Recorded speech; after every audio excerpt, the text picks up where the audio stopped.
You ask Tiger to calculate. This deals with finding the midpoint between 2 points. The midpoint between the 2 points is 57, -35.5. Let's solve it step by step. Plot the 2 points and calculate the midpoint using the formula. The coordinates of point 1 are, x1 equals 79, y1 equals -30. The coordinates of point 2 are, x2 equals 35, y2 equals -41.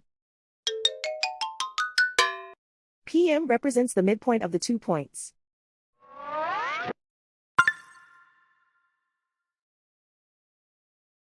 Use the x values in the midpoint formula to find the midpoints x.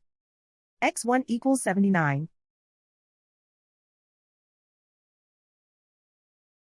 x2 equals 35.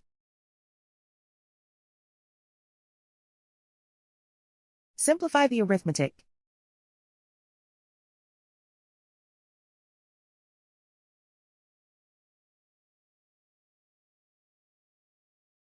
Use the y values in the midpoint formula to find the midpoints y. y1 equals -30.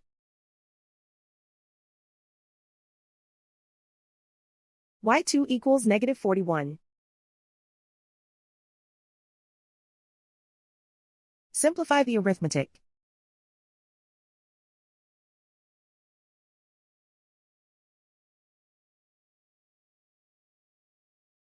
And so, the midpoint is 57, -35.5.